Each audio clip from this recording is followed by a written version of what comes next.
Bien, pues en Luces en la Oscuridad, en el día de hoy vamos a hablar de historia, pero no la historia que nos han contado, sino la otra historia, como obedece el título de la última obra del doctor Manuel García Parodi, que es catedrático jubilado de Geografía e Historia, profesor de Historia Moderna y Contemporánea del Centro Asociado a la UNED de Córdoba y autor, entre otras obras, de La otra historia de España, de la editorial Almuzara. Porque está claro que la historia la han escrito los vencedores, pero los vencidos también tenían su propia historia. Don Manuel, muy buenas noches. Hola, buenas noches. Bienvenido, don Manuel, bienvenido. Pues muchísimas gracias, muchísimas gracias. ¿eh? Y es verdad Bien. eso que dice, ¿no? Que la historia la escriben los vencedores, ¿no? Pero quienes deberíamos de escribir la historia somos los historiadores, que son los que, aparte de dominar los instrumentos que se requieren para transmitir la historia, pues al mismo tiempo también debemos de tener la suficiente habilidad y sobre todo el equilibrio para contar las cosas como fueron, no como quisiéramos que hubieran sido.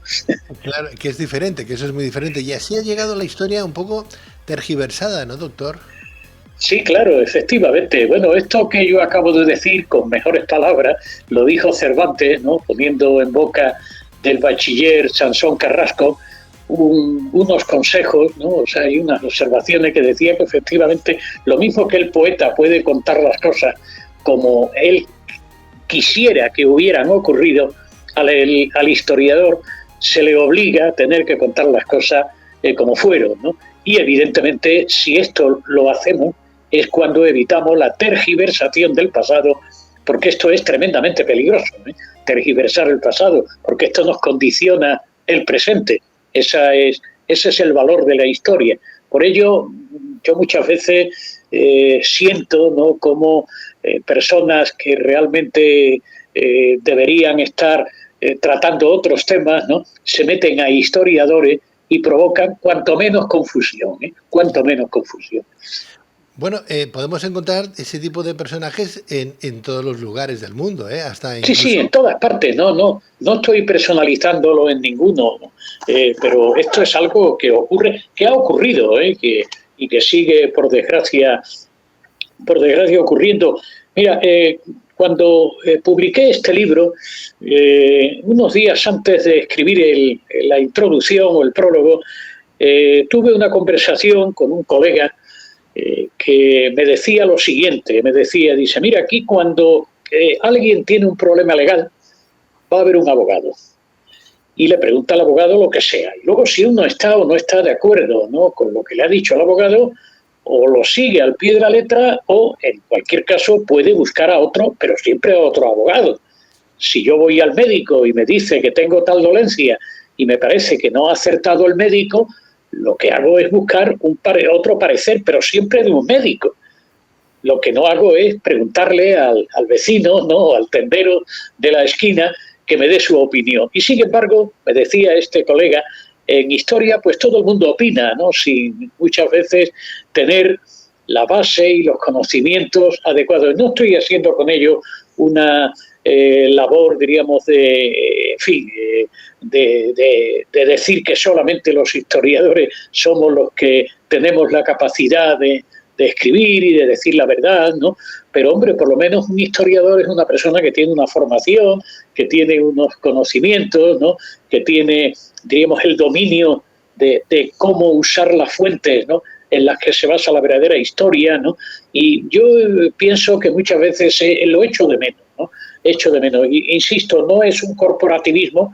Yo ya estoy jubilado, ¿no? Yo no necesito congraciarme ya con ningún colega del pasado ni del futuro, pero sí que por lo menos cada vez que tengo ocasión de decirlo, lo indico. El historiador debe reivindicar su papel y a su vez también que la sociedad rechace aquello que no le viene suficientemente bien tratado. En fin, bueno, es Zapatero a tus una zapatos, dicen, ¿no? Zapatero a tus zapatos. zapatero a tus zapatos, ¿no? Bueno, pues Muy ahora bien, vamos a hablar de esa otra historia, don Manuel. vale. y vamos a recorrer la historia con, pues no sé, de pequeños se nos enseñaba cuántos eran y quiénes fueron los reyes godos, los visigodos, y nos teníamos que aprender un montón de nombres que luego no servían absolutamente para nada, ¿no? Para nada. Pero ¿qué papel tuvieron los visigodos en el desarrollo de la historia de España, por ejemplo, don Manuel? Efectivamente, hombre, que en España, lo mismo que en la mayor parte de los pueblos europeos, sobre todo los del Mediterráneo, la huella romana es evidente, vamos. Nada más que hay que darse un paseo por España para comprenderlo. Yo vivo en Córdoba, ¿no? En Córdoba la huella romana está por todas partes, ¿eh? Y es un elemento fundamental en nuestra cultura. Y cuando digo Roma, digo todo lo que además conlleva Roma, porque Roma es también el mundo clásico, el mundo griego, Roma es también el cristianismo, ¿verdad? ¿Y qué hacen los visigodos en todo este batiburrillo de pueblo?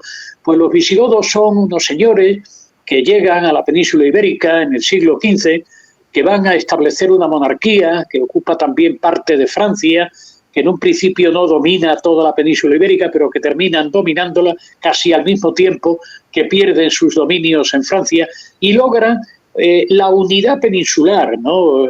La unidad de toda la península, algo que nunca ha ocurrido en la historia de España, ¿no? Porque hay un momento en que Portugal sí forma parte, ¿no?, de la monarquía hispánica con Felipe II, pero entonces la monarquía hispánica es otra cosa, ¿no? No es solo España, son otros pueblos más que hay en el resto de Europa y así como también dominio más allá de los mares, ¿no? Y los visigodos que van a estar aquí, van a estar los reyes visigodos, ¿no?, los que van a estar al frente de una monarquía desde mediados del siglo V hasta principios del siglo VIII, pues hacen también importantes aportaciones. Es lo que llamaríamos la huella germánica. O sea, por ejemplo, ¿no?, una de las huellas que aportan los visigodos es el concepto consuetudinario del derecho, es un modelo también de monarquía, en este caso una monarquía electiva. En fin, que los visigodos no son solamente una lista de 33 reyes godos, ¿no? Esa lista que, por cierto, yo nunca me aprendí, ¿no?, ya por aquello de que se obligaba a aprender esa lista de memoria, ¿no? Yo nunca la conseguí aprender, pero en fin, esa larga lista que empieza en Ataulfo y termina en Don Rodrigo, ¿no? Y evidentemente ellos hacen así la aportación del elemento germánico, que también forma parte de nuestra cultura, como más adelante va a ser la presencia del elemento andalusí, que es en principio las influencias norteafricanas, pero que a partir de un momento determinado llegan a través de Al-Ándalus las influencias de Oriente. Es decir, que eso hace que la realidad española sea una realidad tremendamente compleja, que hace que nuestra historia tenga un atractivo extraordinario. Bueno, introdujeron, si no estoy equivocado, después del tercer concilio de Toledo, en el año 589, creo que introdujeron el cristianismo en España, así como leyes hispano-románicas también, ¿no? Sí, claro, vamos a ver. En primer lugar, lo del concilio de Toledo en España ya existía, ¿no?, comunidades cristianas, pero cuando llegan los visigodos, que son arrianos, hay una convivencia no siempre buena entre unos y otros, ¿no?, entre arrianos y vamos a llamar católicos, ¿no?, porque los arrianos también eran cristianos, ¿no? Lo que pasa es que no aceptaban el dogma de la Trinidad. Por el contrario, vamos a decir que son católicos, ¿no?, aquellos que lo aceptan. Y al final, Recaredo pues piensa que para conseguir una mayor cohesión en el reino es necesario apoyarse en esa iglesia que constituía un poder importante y que desde luego lo va a ser mucho más a partir de que el catolicismo se implante como religión oficial en el reino, lo cual no quiere decir que no siguieran existiendo, muchas veces bajo cuerda, comunidades arrianas en el conjunto de la monarquía visigoda. Pero en fin, esta es otra realidad, ¿no?, la realidad de que con Recaredo se identifica la monarquía con una determinada religión que es el catolicismo. Y hombre, y luego desde el punto de vista del derecho, la aprobación del famoso fuero juzgo, las leyes aquellas de Chindas Vinto y Reces Vinto, pues hace que tengamos un corpus de leyes que se basa naturalmente en el antiguo derecho romano, pero también en las aportaciones de ese derecho consuetudinario que traen los visigodos. También al principio en la España visigoda había dos legislaciones, ¿no? La legislación, diríamos, para los arrianos, que era el llamado Código de Eurico, y la legislación para los hispanoromanos no arrianos, que era lo que se denominaba el Código de Alarico II. Pero con ese fuero juzgo se lleva a cabo la fusión legal, ¿no? Y esto, evidentemente, también es otro valor que tenemos que añadir a lo que representó la monarquía visigoda en la historia de España. Don Manuel, exactamente esta monarquía visigoda, ¿cuántos siglos duró y de qué año a qué año, más o menos? Sí, pues vamos a ver, mira, la fecha exacta en que el primer rey es Ataulfo, ¿no? Sí. Ataulfo es un visigodo que venía formando parte del ejército de Alarico I. Alarico I es el que saquea Roma en el año 410 y a raíz de ello, en lugar de quedarse en Roma, se retiran de Roma y los visigodos se van a ubicar en el sur de Francia y en el nordeste peninsular. Muerto Alarico, le sucede Ataulfo, que además muchas veces tenemos la idea de aquellos visigodos como unos seres completamente distintos del mundo romano. No, en absoluto. Mira, Ataulfo, por ejemplo, se casa con Gala Placidia. Gala Placidia era la hija del emperador Teodosio, un emperador, como sabemos, de origen hispano, ¿no? Y este rey es el que crea la monarquía visigoda e incluso hace un intento desde la monarquía visigoda, instalada, como he dicho, en el sur de Francia y en el nordeste peninsular, de restaurar desde ella el Imperio Romano, es decir, de hacer una síntesis entre la romanidad, que representaría a su esposa, Gala Placidia, y el mundo visigodo, que lo representa él. Pero, por ejemplo, esos visigodos hablaban latín. Esos visigodos vestían a la usanza romana. Unos años antes ha tenido lugar el enfrentamiento con Atila, ¿no? El célebre guerrero de los hunos, ¿no? Y los visigodos actuaron codo a codo con los romanos, mandados por el general Aecio, para derrotar a Atila en los campos cataláunicos, ¿no? Es decir, que no eran tan bárbaros, ¿no?, entre comillas, ¿no?, aquellos visigodos, sino que eran el pueblo probablemente más romanizado. Y aquí llegan muy romanizados. Lo que pasa, claro, que rompen con esa otra oligarquía, sobre todo de terratenientes hispano-romanos, que aquí había, porque sobre ellos se impone la nueva aristocracia germánica, ¿no?, que viene con Ataulfo. Y comienza la existencia de los visigodos con Ataulfo y termina con el rey don Rodrigo, con la batalla de Guadalete, el año 711, que se desmorona, ¿no?, como un castillo de naipe, una monarquía que, insisto, que se desmorona. Y si se desmorona es porque esa monarquía, por lo menos en los últimos siglos, había perdido la cohesión y la fuerza que pudo haber tenido desde un principio. Eso ya es otra cuestión, el porqué de la caída de la monarquía visigoda. Además, de una forma estrepitosa, una derrota militar, y automáticamente se va al garete un reino que llevaba gobernando prácticamente toda la península desde mediados del siglo V. Batalla de Guadalete contra los musulmanes, la perdimos. A lo mejor nos va a pasar lo mismo dentro de poco. Bueno, vamos a ver. Primero, ¿quién pierde la batalla, no? La batalla la pierde el rey de los visigodos, don Rodrigo. Pero ojo, los que vienen a combatir en Guadalete, que algunos dicen que no eran musulmanes, bueno, yo hasta ahí no llego, ¿no?, pero sí eran gente fundamentalmente norteafricana.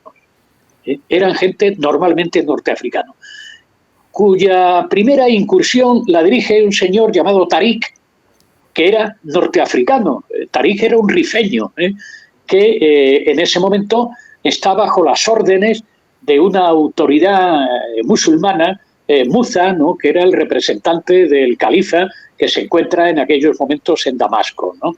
La operación de Tarik tiene éxito e inmediatamente Muza acude con más guerreros y son los que se enfrentan a las tropas de Rodrigo. Por cierto, al lado de Tarik y Muza está el don Julián, que era el gobernador de Ceuta, un visigodo.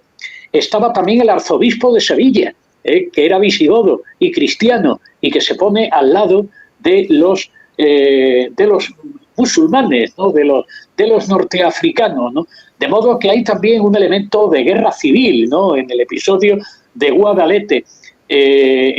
Antes de la batalla había una lucha interna, una lucha interna que era habitual en la monarquía visigoda. Mira, uno de los errores, ¿no? de los fallos de esa monarquía visigoda era su carácter electivo.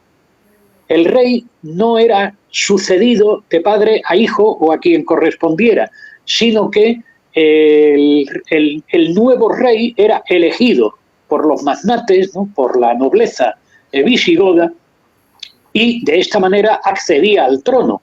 ¿Esto qué significa? Pues mira, que de los 33 reyes godos, la inmensa mayoría murieron asesinados. ¿Y por quién? Por quien le va a suceder, ¿no? Bueno, pues antes de Rodrigo había un rey llamado Witiza, ¿verdad?, que muere relativamente pronto. Teóricamente eran los hijos de Witiza los que le iban a suceder, pero se impone la nobleza visigoda y colocan como rey a uno de esos aristócratas, a don Rodrigo. Obviamente los witizanos, los partidarios de Witiza, se enfrentan en una guerra civil y aprovechando esa coyuntura, ¿no?, de guerra civil en el interior de la monarquía visigoda, es cuando se produce la llegada de Táriq y Muza, probablemente llamados por los partidarios de los hijos de Witiza. Es decir, que tampoco se puede presentar la batalla de Guadalete como una historiografía muy tradicional, la ha presentado como una guerra de moros y cristianos, ¿no? Los de moros y cristianos están muy bien para las fiestas del Levante español, pero conviene que las cosas en historia las dejemos en su sitio. Y realmente en Guadalete hay un componente mucho mayor de guerra civil. Luego, fíjate otra cosa, Pedro, una vez que es derrotado el rey Rodrigo, en un santiamén, aquellas tropas terminan conquistando toda la península ibérica. En menos de 10 años, o en 10 años, ¿no? ¿Cuánto tiempo tardaron los romanos en conquistar la península? Pues mira, el primer episodio de la conquista romana es la llegada a Ampurias de Publio Cornelio Escipión. Año, si mal no recuerdo, estoy hablando siempre de memoria, año 218 a.C. ¿Cuál es el último episodio de la conquista romana de Hispania? Pues hay que situarlo en torno al año 19 a.C., cuando las guerras cántabras y astures, en tiempos del emperador Octavio Augusto. Es decir, los romanos, con esos ejércitos extraordinarios, ¿no?, con esas fuerzas que vemos en las películas, ¿no?, que parecían invencibles, tardaron 200 años en conquistar la península ibérica, cuando lo que había en la península ibérica eran unas tribus que estaban en una absoluta inferioridad de condiciones con respecto a los romanos. Pero hay una capacidad de resistencia, hay un territorio hostil, en fin, que los romanos, con todo su poderío, tardaron 200 años en conquistar la península ibérica. Y entonces, ¿cómo se explica que un grupo reducido de aproximadamente entre 15 y 20.000 invasores conquistaran un territorio de más de 500.000 de kilómetros cuadrados, ¿no?, porque conquista lo que es hoy España y también Portugal, ¿no?, y que incluso se atreven a adentrarse en el interior de Francia? ¿Cómo todo eso ocurre en un lapso de tiempo tan breve y con unas fuerzas tan reducidas? Pues mira, eso solo tiene una explicación, y es que la monarquía visigoda estaba, diríamos, hecha unos zorros. La monarquía visigoda estaba absolutamente deshecha. Mira, hay un rey visigodo del que hablo, le dedico un capítulo en el libro, el rey Bamba, que poco antes de Guadalete, que él intenta llevar a cabo un proceso de transformación de la monarquía. Por ejemplo, Bamba va a aprobar una ley militar que obligaba a los aristócratas y, en fin, sobre todo a los aristócratas, ¿no?, incluyendo también a la Iglesia, ¿no?, a que cuando el rey solicitara fuerzas militares de ellos, que acudieran de modo obligatorio. ¿Por qué? Porque el rey no tenía apenas recursos, tenía que pedir prestado, ¿no?, los soldados a unos y a otros. Bamba intenta poner en marcha esa ley militar que, de haber estado en vigor, habría impedido cualquier invasión del norte de África o a través del Mediterráneo o a través de los Pirineos. Pero esto no se aprobó. Por otro lado, también Bamba intenta cohesionar mejor a la sociedad hispano-visigoda. Le intenta quitar poder a la nobleza, le intenta quitar poder a la Iglesia. Quiere llevar buenas relaciones con la importante comunidad judía, que entre otras cosas eran los dueños de las finanzas, ¿no? Pero ¿qué ocurre? Que Bamba es víctima de una conjura, es depuesto como rey, y cuando unos años después llega un soplo del norte de África, envuelto en una guerra interna entre familias visigodas, pues la monarquía visigoda se fue al traste, ¿no? Así que solo de esta manera podemos explicar, ¿no?, el hundimiento de la monarquía visigoda. Y luego hay por ahí una teoría en la que, hombre, yo la admito en parte nada más, y es la siguiente, una teoría muy interesante. Dice lo siguiente: tú antes citabas Recaredo, ¿no? Recaredo es el que impone la religión trinitaria, el catolicismo, en todo el reino. Esto es una realidad, el Tercer Concilio de Toledo, ¿no?, y el rey se convierte al catolicismo y automáticamente todo el reino tiene que ser católico. Pero no hay que olvidar una cosa: había mucha gente en el pueblo, ¿no?, y en fin, en todas partes, que aún seguían creyendo en los principios arrianos. Y ahora vamos a ponernos en la mentalidad de aquella época. Un arriano dice que en Dios solamente hay una naturaleza, que es la naturaleza divina. En cambio, un católico dice que ese Dios tiene tres naturalezas, es decir, que al mismo tiempo es el Padre, es el Hijo y es el Espíritu Santo. ¿Qué es más fácil de entender? ¿Esa idea de Dios de los arrianos o esa idea de Dios trinitaria, que evidentemente es tan compleja que la Iglesia la califica como misterio? ¿Sí? O lo crees o no lo crees, ¿no? Pero ahí no hay vuelta de hoja. Entonces es de suponer, claro, que una buena parte de la población siguiera todavía en sus conceptos arrianos. Y observa una cosa, Pedro: ¿qué dice el Islam sobre Dios? El Dios, el Alá del Corán, el Alá que describe el profeta Mahoma, es mucho más parecido al concepto de Dios de los arrianos que al concepto de Dios de los católicos. Y esto hizo que buena parte de la población hispano-visigoda, que era de convicciones arrianas, aceptara a aquellos que eran musulmanes, porque no había grandes diferencias religiosas, o por lo menos teológicas, ¿no?, entre unos y otros. Claro, a esto vamos a añadirle también otra cosa: el catolicismo no era solo una religión, era también un poder, y un poder ejecutado por una iglesia que era, diríamos, rica, poderosa, influyente, y obviamente a todo el que es rico, poderoso e influyente, pues eso no cae bien, ¿no?, en las capas más populares de la población.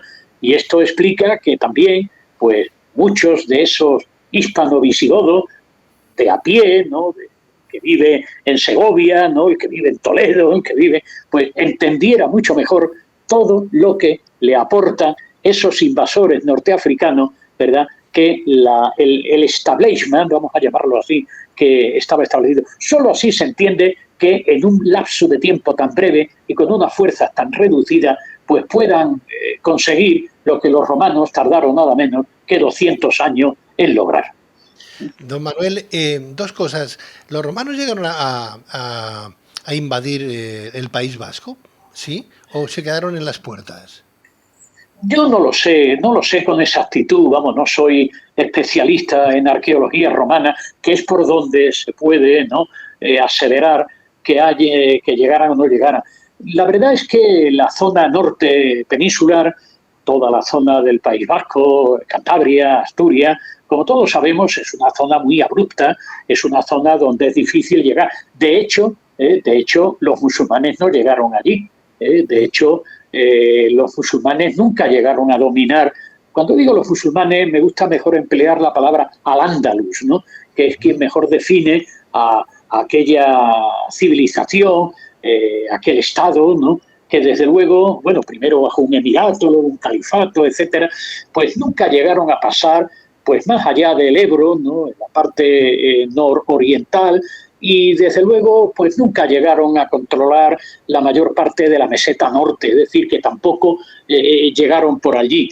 Los romanos, pues no hay constancia de que hubiera una romanización en estas zonas, ¿no? En el País Vasco. De hecho, allí va a perdurar esa reliquia maravillosa, por otro lado, como reliquia, ¿no? Que es el euskera. Es una lengua prerromana, yo creo que es quizá la única lengua prerromana que se conserva, ¿no?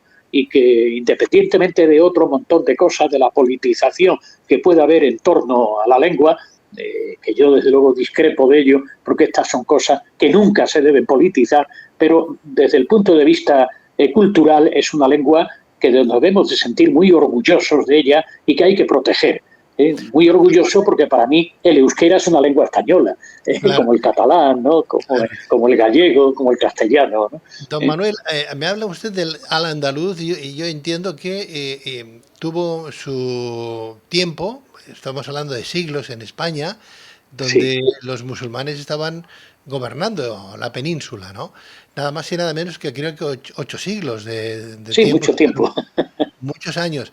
Y eso corresponde a ese criterio que comentaba, a ese conflicto social, religioso que había en la península, en España, entre los arrianos y los católicos. Si no, los musulmanes no hubieran podido ganar, ni triunfar, ni estar durante tantos siglos en España. Se me antoja, y permítame que abra un paréntesis, se me antoja que eso está ocurriendo más o menos a día de hoy. Conflicto político entre derechas e izquierdas en España, conflicto territorial a ese nivel y mucho musulmán entrando en la península para decir que quieren recuperar ese andaluz. Bueno, mira, eso es un error terrible, porque al-Ándalus no es musulmán. Vamos a ver, como tampoco Castilla, León, la Corona de Aragón, tampoco es solo cristiano. Aquí no olvidemos que tanto en los reinos cristianos del norte como en al-Ándalus conviven, y generalmente conviven bien, cristianos, musulmanes y judíos. Es verdad que en los reinos cristianos lo que impera es el dominio cristiano. Los reyes son cristianos, ¿no? Y esto es indiscutible. De la misma manera que en al-Ándalus hay un predominio de lo musulmán sobre otros elementos, ¿no? Pero lo musulmán, en lo que se refiere a lo que es al-Ándalus, es solo un elemento más. Mira, para mí al-Ándalus es una suma de muchas de las influencias que han venido aquí a esta península nuestra, ¿no? Vamos a ver, al-Ándalus tiene también unas huellas romanas, tiene huellas prerromanas, tiene elementos cristianos, etcétera. Y luego lo musulmán se va a introducir también en otras partes. Por ejemplo, mira, se me está ocurriendo una cosa, ¿no? En la llamada España cristiana, pues yo prefiero mejor llamarle los reinos cristianos del norte, se desarrollaba una liturgia en la iglesia que era la liturgia mozárabe, que era diferente a la liturgia romana, que era, diríamos, la liturgia oficial de la iglesia. Y en concreto, en Córdoba, yo el otro día estaba haciendo un paseo, cosa que me gusta mucho hacer en mi ciudad, y nos detuvimos en una iglesia que es la iglesia de San Pedro. Mira, esa iglesia de San Pedro, que todavía está en pie, había sido una basílica paleocristiana, luego se convierte en una iglesia cristiana con todos sus elementos y es la catedral de Córdoba en la época de los emires, por lo menos hasta el siglo IX. ¿Por qué? Porque aquí había una población cristiana en al-Ándalus que tenía su obispo. Hay un libro de un escritor del siglo XVIII, creo que se llama Gómez Bravo, ¿no? Que es la relación de los obispos cordobeses. Vienen los nombres y apellidos de quienes fueron obispos de Córdoba durante la época andalusí, o sea, durante el emirato y el califato. ¿Qué ocurre en al-Ándalus? Pues sobre todo, y eso lo menciono yo en el libro de la otra historia de España, en tiempos de Abderramán II, estamos hablando siglo IX, llega un personaje interesantísimo del que desgraciadamente se habla poco. Me refiero a Zirjá. Zirjá era un músico, era un poeta y era lo que hoy llamaríamos un influencer, ¿no? Que es un señor que provenía de Oriente. Él había estado en la corte de Harún al-Rashid, ¿no? El de la corte de las 1001 noches, y es expulsado de allí de la corte, viene al norte de África, del norte de África llega a Córdoba y se pone al servicio de los emires. Y este hombre, Zirjá, es el que trae la música andalusí, es el que trae también la lírica andalusí, pero no solo ello, es el que, por ejemplo, enseñó a comer a la gente. O sea, Zirjá es el primero que dice que a la hora de comer no hay que comer con todo apelotonado, sino primero tomar los aperitivos, la sopa, el plato principal y terminamos con el postre. Nos indica además qué tipo de platos, qué tipo de copas, qué tipo de cubierto debemos de utilizar en cada momento.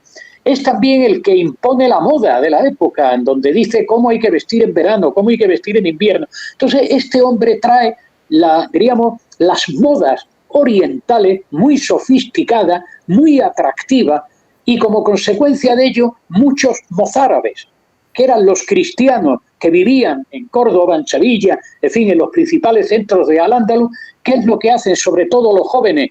Pues convertirse al Islam, porque el Islam que está trayendo Zirjá era tremendamente atractivo. Si a esto le añadimos también que otros mozárabes emigran al norte, ¿no? Porque los reyes del norte le ofrecen tierra gratuita, explica la progresiva islamización, la progresiva orientalización y, si cabe, la progresiva arabización de Al-Ándalus. Con lo cual, yendo a la observación que me decía, cuando yo oigo a algunos musulmanes reivindicar la conquista de Al-Ándalus, habría que decirle que leyeran la historia, porque lo que aquí hay no tiene absolutamente nada que ver con ese integrismo islámico que hoy amenaza buena parte de la cultura occidental. Entre el integrismo de los, en fin, de estos musulmanes, ¿no? Y lo que era la Córdoba califal y la Córdoba emiral, hay una diferencia verdaderamente abismal. No tienen ningún derecho. Es más, Pedro, esos musulmanes, esos que algunos todavía le siguen llamando moros de la época de Abderramán, eran tan españoles como nosotros.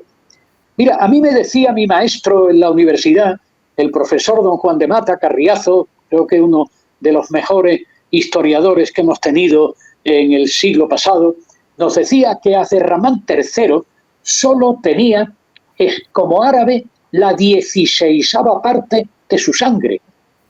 Es que, por ejemplo, mira, ahora acabo de terminar el próximo libro, ¿no?, mío, que voy a hablar sobre reinas y regentes de España, y ahí hablo de una reina de Pamplona, la reina Toda de Pamplona, que tiene un montón de nietos, curiosamente reyes todo, porque fue una mujer muy inteligente y llevó a cabo una política matrimonial que recuerda a la que hicieron luego los reyes católicos. Pues esta señora, esta reina Toda, tenía un nieto que era el rey Sancho I de Navarra, muy gordo, obeso, pesaba unos 200 kilos. Claro, lo echaron del trono. ¿Y qué hace ella para que su querido nieto vuelva a recuperar el trono de Pamplona? Pues buscarse a los mejores médicos para adelgazar. ¿Dónde estaban los mejores médicos? Estaban en Córdoba. Aquí estaba Hasdai Shaprut, que era un médico judío, que de hecho era también el primer ministro de Abderramán III, y la reina Toda se pone en contacto con Abderramán III, y Abderramán III le dice: venga, vente a Córdoba con tu nieto que lo vamos a curar. Al final lo curaron.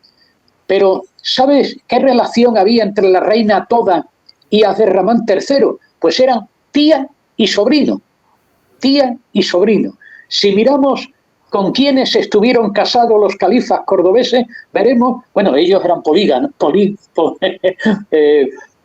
practicaban la poligamia, perdón, a veces se le van a uno las palabras, eran polígamos, ¿no? Pues si miramos la relación de esposas, pues la mayoría de las esposas oficiales eran vasconas, vasconavarras, hijas y parientes de los reyes de Navarra, del rey, por ejemplo, Fortún Garcés. ¿Por qué razón? Porque eran una señora de buen ver, ¿no? Y al mismo tiempo también eran unas mujeres muy sanas y muy buenas paridoras. Es decir, había unos vínculos fraternales, había vínculos familiares entre unos y otros, ¿no? Lo único que pasa, Pedro, es que la historia de España es una historia preciosa en cuanto a convivencia religiosa, pero no solo en Al-Ándalus, es que en los reinos cristianos también había una extraordinaria convivencia religiosa. ¿Y sabes cuándo esto empieza a desaparecer? Pues mira, en el mundo islámico, en Al-Ándalus, cuando vienen los almorávides y después los almohades, que eran unos integristas islámicos, integristas como los que vemos hoy por ahí repartidos, por desgracia, en muchos lugares, ¿no? Y claro, ¿qué hacen esos integristas? Que cuando llegan a Sevilla y se encuentra que en la corte del rey Al-Mutami de Sevilla había judíos, había cristianos y todo lo habido y por haber, pues ¿qué es lo que hace? Pues prenderlo, cargarlo de cadena y exiliarlo al norte de África. Y al revés, ¿qué ocurre en los reinos cristianos? Que cuando llegan los monjes de Cluny o cuando llegan caballeros franceses, sobre todo de Borgoña, Enrique de Borgoña y Raimundo de Borgoña, a la corte de Alfonso VI, a la corte de Toledo, y allí, en Toledo, se escandaliza a que al lado del rey pueda haber musulmanes, que pueda haber judíos, y que dice, no, estos hay que echarlos. Es decir, la intolerancia nos vino desde fuera, nos vino a través del Pirineo, con aquellos monjes franceses, con aquellos caballeros también franceses, o nos viene desde el norte de África con los integristas islámicos. Ya a partir de ahí empezó a entrar en crisis, ¿no?, esa admirable convivencia que hubo y que desde luego no tiene parangón en ningún otro lugar de Europa. Por ello, cuando estos integristas musulmanes reivindican, ¿no?, el recuperar Al-Ándalus, yo muchas veces digo, muy bien, que recuperen Al-Ándalus, porque si recuperan Al-Ándalus se impregnarán de ese espíritu de tolerancia, de excelente convivencia, y dejarán al lado los integrismos religiosos, que fue lo que perdieron de vista los emires y califas de Córdoba, y los reyes de Taifa también. Qué bien lo explicas, don Manuel, doctor, qué bien lo explicas la historia. Bueno, esa historia que no es la que nos han contado siempre, ¿verdad? No es la que nos han contado siempre. ¿Quién iba a decir que 15.000 musulmanes son los que, de alguna manera, fueron los que lucharon primeramente con los visigodos? Que, por cierto, la palabra visigodo, ¿qué tiene traducción? ¿Qué significaba visigodo? Pues mira, no lo sé. Era parte del pueblo godo, ¿no? Los godos se dividen en dos grupos, ¿no? Los ostrogodos, que se quedan en la zona oriental de Europa, y los visigodos, que son los que vienen por aquí, ¿no? Ahora ya desconozco las lenguas germánicas y supongo que tendrá alguna traducción, pero ahí me has pillado, Pedro. No pasa nada, doctor, no pasa nada. Digo, entonces, gracias a esas relaciones entre cristianos y entre musulmanes, entre tierras que ofrecían los reyes cristianos a los que venían de ese califato omeya, por ejemplo, de esos musulmanes que se incorporaron en España, expandiendo su territorio gracias a esa vinculación con los cristianos, casándose con mujeres aquí hispanas, cristianas, sí, y hacer relaciones, con lo cual tendrían que defender, pues en un momento dado del conflicto, a los musulmanes que venían de fuera, porque 15.000 musulmanes no creo que ellos solos, como tú bien decías, llegaran a dominar todo un territorio español como el que dominaron durante, además, tantos siglos, porque hay que dejar siempre sus legiones, por llamarla de alguna manera, sus ejércitos, sus gentes en lo que se ha invadido, pues para mantenerlo, que con 15.000 es imposible dejar pues 100, 200 en cada sitio, porque si no, no conquistan absolutamente nada. No, es imposible, ¿no? Pero es que mira, además, hay otro episodio, ¿no? Estamos hablando de esa batalla de Guadalete y la rápida conquista. Hay otro episodio que también hay que resaltar. La mayor parte de esa conquista no se hace por vía militar. Hay episodios militares, ¿no? Por ejemplo, la toma de Mérida fue un episodio militar, la toma de Córdoba fue también un episodio militar, pero la mayor parte del avance de los norteafricanos, a mí me gusta más llamarle así, ¿no? Porque tampoco estaban plenamente islamizados, ¿eh? Hay incluso algunos profesores Estoy pensando ahora en el profesor González Ferrín, ¿no?, de la Universidad de Sevilla, que incluso hasta pone en duda que esos norteafricanos estuvieran en ese momento plenamente islamizados, ¿no? De hecho, todos sabemos que la zona esa del Rif siempre ha sido muy indómita, e incluso pues hasta el rey Hassan II creo que nunca llegó a entrar en el Rif, ¿no?, por lo complicado que era aquello. Pero bueno, lo que voy, ¿no? Esta gente, que son tan pocos, pues llegan la mayor parte de las veces a lo que se conoce como capitulaciones con las autoridades visigodas. Y hay dos casos perfectamente documentados.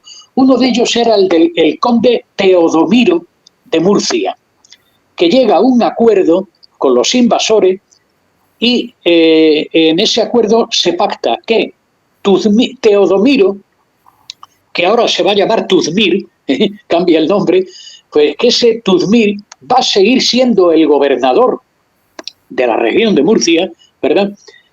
Va a aceptar la existencia del Islam, lo único es que va a tener que pagar una serie de tributos, pero se le mantiene con, digamos, la autoridad, ¿no?, sobre el territorio del que antes era gobernador del rey visigodo. O sea, el gobernador del rey visigodo se convierte ahora en gobernador del emir.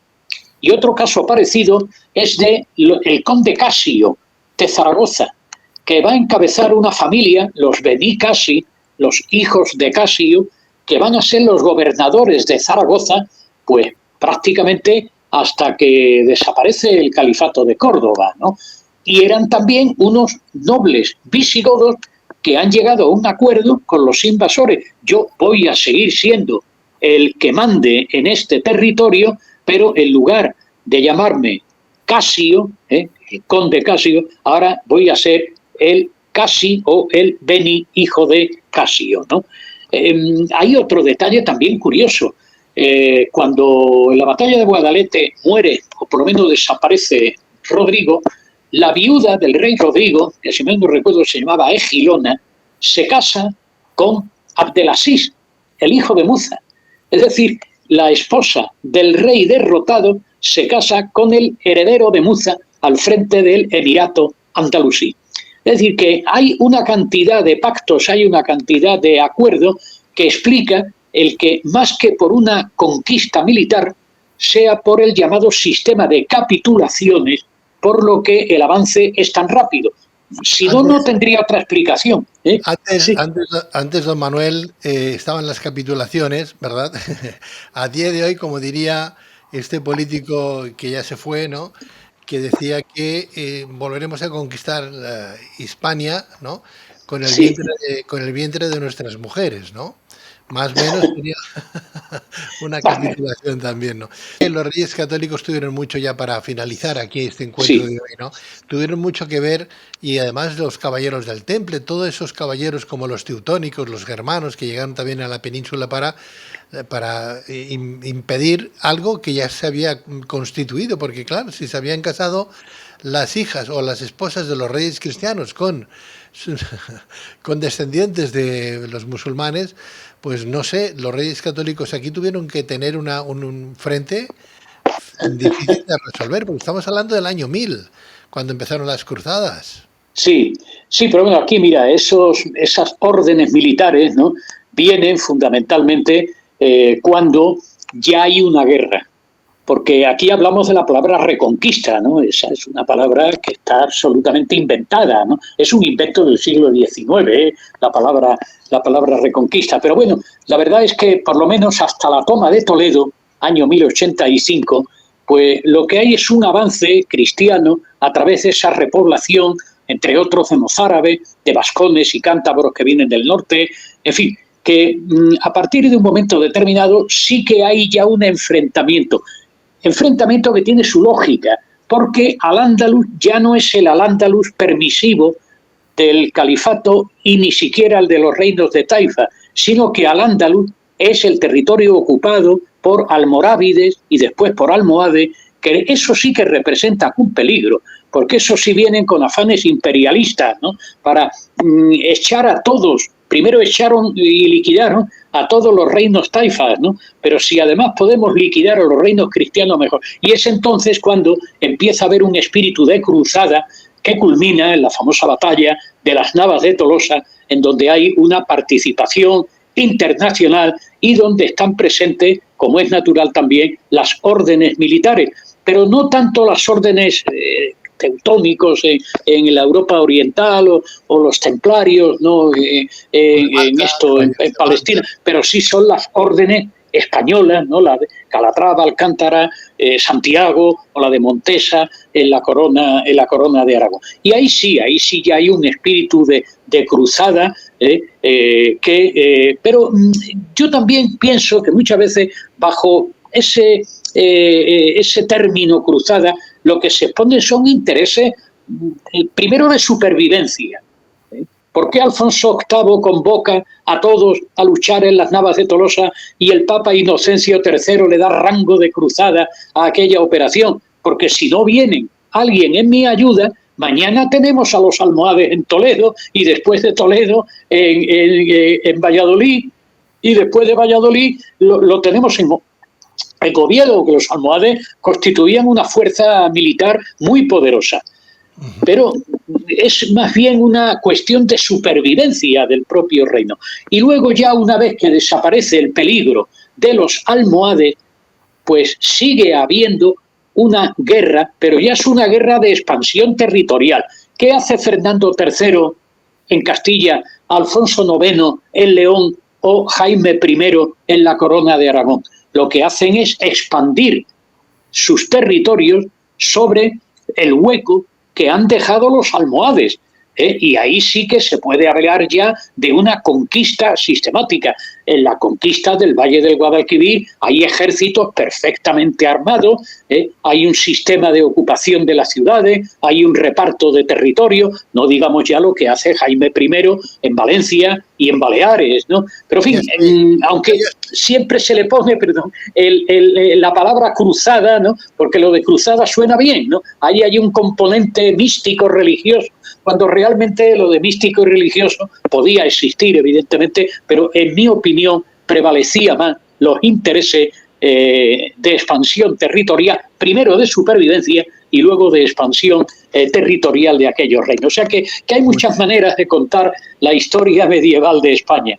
Pues don Manuel Ángel García Parodi, catedrático jubilado de Geografía e Historia, profesor de Historia Moderna y Contemporánea del Centro asociado a la UNED de Córdoba y autor, entre otras obras, de La otra historia de España, de la editorial Almuzara. Mil gracias, doctor. Un placer. Le seguiremos leyendo su magnífica obra para enterarnos de que, bueno, está la otra historia, la que nos está contando usted, la que nos cuenta en el libro y la que todos deberíamos de cotejar con la otra, bien, para quedarnos exactamente a ver con cuál nos quedamos. Sí, a ver con qué nos quedamos, sí. Con cuál nos quedamos, ¿no? Pero al menos tener la visión de las partes, ¿no? Que es lo importante, ¿no? Sí. Muchísimas gracias, don Manuel. Pues encantado. Hoy hemos visto nada más que una parte, pero queda otra que es muy interesante y es qué fue la España de los Habsburgo y no digamos qué ha sido la España de los Borbón, que también se recogen en el libro. Pero bueno, eso si algún día lo tenéis a bien, pues podemos seguir hablando de ello. Lo haremos, don Manuel, en otra ocasión y no muy lejos de esta. Muchas gracias. Muy bien. Venga, un saludo a todos y encantado. Gracias. Recuerdo el título de la obra, La otra historia de España, de la editorial Almuzara, del doctor Manuel García Parodi.